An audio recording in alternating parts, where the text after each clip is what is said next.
December 1942, somewhere over the Solomon Islands, a 19-year-old waist gunner named Eddie Kowalski stands in the belly of a B-17, hands gripping a Browning M2 vibrating like a jackhammer. A Japanese Zero slides into view at his 10-0s maybe 300 yards out. Eddie does exactly what instinct tells him. He puts the crosshairs on the Zero's fuselage and squeezes the trigger. Rounds scream out.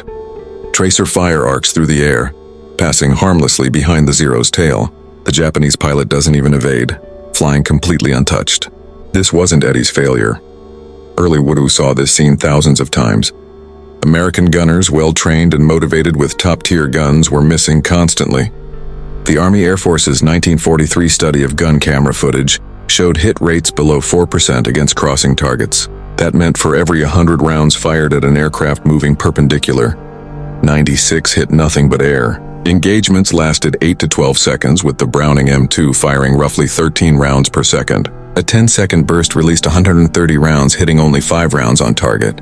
5 hits weren't enough to down a Zero or rugged aircraft like the WWII. German and Japanese fighters could absorb dozens of 50 caliber rounds. Human cost was staggering. 8th Air Force lost 188 bombers per month in 1943, killing or capturing 880 aircrew, many from ineffective bomber formations. Gunners followed training, tracking targets, maintaining sight, controlling bursts. The problem wasn't courage, it was physics. Every gunner aimed at what they saw. On the ground or hunting deer, this logic worked. In the air, fighters moved at 300 mph or more, far faster than bullets could track. A Zero at 300 mph covers 440 ft every second. A 300-yard shot took 0.31 seconds, during which the Zero moved. 136 ft bullets hit empty air while the fighter continued unscathed. This was deflection error. Military scientists understood deflection theoretically, but applying it in combat was another matter. To hit a target crossing at 90 degrees from 300 yards, gunners had to aim 15-20 ft ahead, putting their crosshairs on empty sky, trusting the target would fly into the bullets. Gunnery schools taught deflection, but results were dismal. At Laredo, Texas, trainees spent hours in simulators, towed targets, and diagrams showing lead angles. Combat, however, introduced constantly changing variables. Target speed, angle, range, altitude, climb, dive, and aircraft movement, all in 4 seconds. The solution existed since 1924. Lieutenant Colonel James Puckle, an American artillery officer, wrote The Problem of Lead in Aerial Gunnery. He observed that as aircraft speed increased beyond 150 mph, required deflection exceeded human intuition. A target at 250 mph needed 4 to 5 aircraft lengths of lead. Puckle's tables calculated lead for combinations of target speed, range, and crossing angle. A 200-yard shot at 90 degrees against a 300 mm aircraft required 47 ft lead. At 400 yards, 94 ft. His conclusion: without mechanical assistance, gunners would be effectively useless within a decade. Training gunners to calculate deflection angles consciously under fire was impossible. Human brains couldn't do real-time trigonometry in combat. If calculation failed and instinct wasn't reliable, the answer had to be mechanical. The British were already exploring this in 1940. RAF Squadron 609 flying Spitfires faced a gunnery crisis. Pilots' hit rate against crossing Messerschmitt Bf 109s hovered around 6%. Ammunition burned quickly. German fighters flew home untouched. Flight Lieutenant John Dundas reviewed gun camera footage and realized instinctive aiming was insufficient. Squadron leader Horace Darley, a former clay pigeon shooter, conducted radical experiments. He instructed pilots not to aim directly, but to track the target with their aircraft motion, letting deflection happen naturally. The method relied on instinctive motion-based tracking rather than conscious calculation. Initial attempts were disastrous. Bullets missed by 50 ft stitching empty air, but pilots repeated the exercises, 40 passes each over 3 days. No lectures, no trigonometry, just repetition, motion tracking, and firing while turning. Slowly, hit rates doubled from 6% to 12%. Darley documented results and submitted them to Fighter Command on August 18, 1940. He noted that improvement came not from best marksmen, but those who trusted peripheral vision and motion sense. The conscious brain was too slow. The subconscious had to handle deflection automatically. The technique spread inconsistently in the RAF. Some squadrons adopted it, others dismissed it, but combat results proved it effective. Squadrons using motion-based deflection had measurably higher kill ratios. American observers noted this, but bomber gunners faced a different challenge. Spitfire pilots could move their aircraft to generate lead instinctively. B-17 waist gunners couldn't. Fixed positions and straight level flight meant no motion-generated deflection. If conscious calculation failed, mechanical solutions were the only option. MIT's Radiation Laboratory, Division 7, was established in early 1942 to develop fire control systems. Led by Dr. Charles Stark Draper, experts focused on predicting where targets would be when bullets arrived. Their prototype, the Mark 14 computing gun sight, appeared by July 1943. The Mark 14 looked like sci-fi technology, a reflector sight linked to a gyroscope system weighing 28 lbs, powered by the aircraft generator. Gunners operated it via mechanical ranging control, entering wingspan-based range and tracking the target for 2 seconds. Gyroscopes measured angular velocity. The Mark 14 solved deflection in real time. Using cams, gears, and analog computing, it combined range, angular velocity, and bullet ballistics, displaying a floating reticle for the gunner to aim at. The aircraft itself became irrelevant. Gunners now aimed at the glowing dot, not the enemy. Testing at Naval Air Station Norfolk in August 1943 was remarkable. Gunners previously hitting 5% against crossing targets jumped to 18% on the first day with the Mark 14. After a week, rates exceeded 25%, a 5-fold improvement in effectiveness, directly translating to more damaged or destroyed enemy aircraft. Production of Mark 14 sights was slow, prioritizing new aircraft. Most gunners flying late 1943, early 1944 still used basic or crude sights. Immediate improvements required techniques compatible with existing equipment, simple enough to implement without electrical modifications. The Lexington's gunnery officer authorized controlled testing off Truck Lagoon in late March 1944. Ammunition use and hit rates were tracked before and after Fleming's training. Results were undeniable. Hits per 100 rounds against crossing targets rose from 4.2 to 9.1, more than doubling effectiveness. Word of the spot shooting method spread rapidly across the Pacific Fleet. By May 1944, carriers like Essex Enterprise and Bunker Hill had adopted the technique. Each carrier added refinements, but the core principle remained. Use a visual reference tied to the target's apparent size, eliminating conscious calculation. The technique worked because it aligned with human visual processing. The brain excels at relative size comparison, but struggles with absolute distance. Counting plane lengths forward gave gunners a standard they could apply instantly, without thinking about bullet flight time or physics.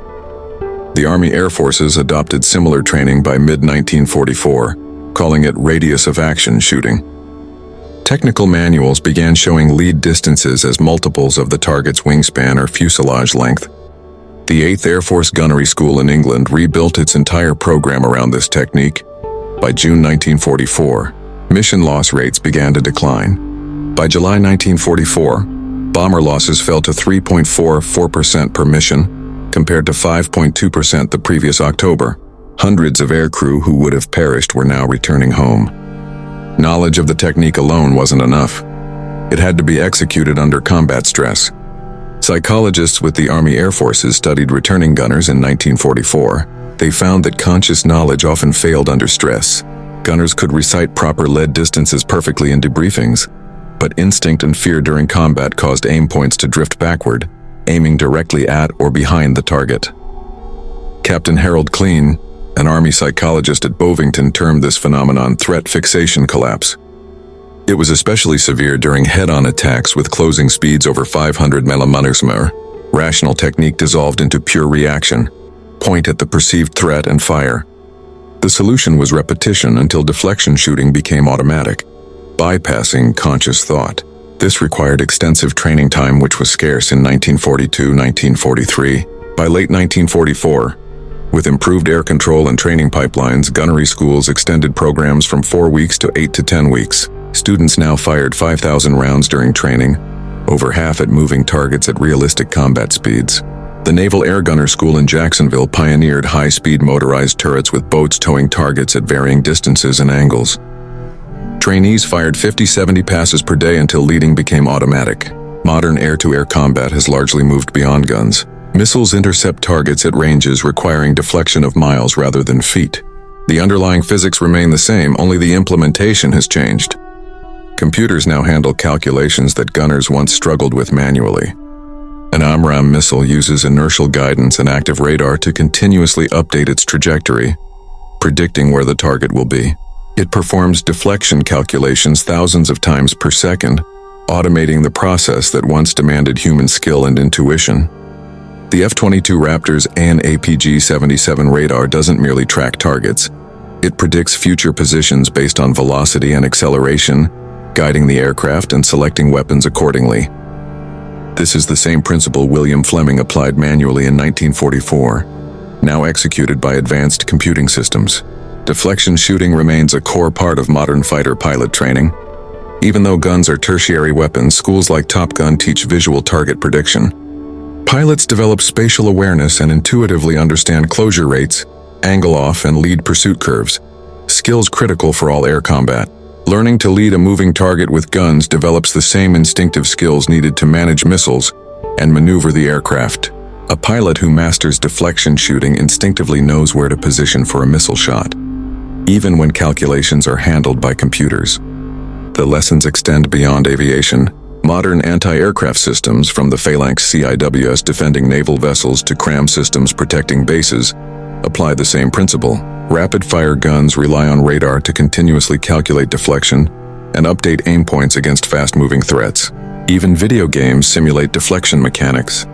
Titles like War Thunder and Digital Combat Simulator teach players to lead moving targets manually. New players experience the same frustration as 1942 gunners, watching bullets pass harmlessly until they internalize the need to aim ahead. Skilled players eventually achieve unconscious competence. Their hands adjust aim without conscious thought, mirroring the experience of combat veterans. This demonstrates that with practice, humans can train around instinctual errors to achieve reliable results.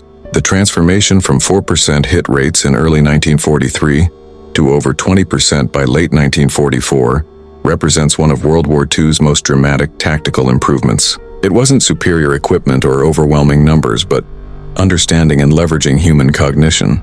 Thousands of aircrew who would have died continued flying. Enemy fighters that might have escaped were destroyed. Bombing campaigns that could have failed succeeded. These victories were due to recognizing that instinct could be wrong, and that survival depended on trusting physics. Gunners learned to aim at empty sky, firing at nothing visible and trusting bullets to meet metal. Their adaptation proved the human brain can override instinct under extreme stress with proper guidance and repetition.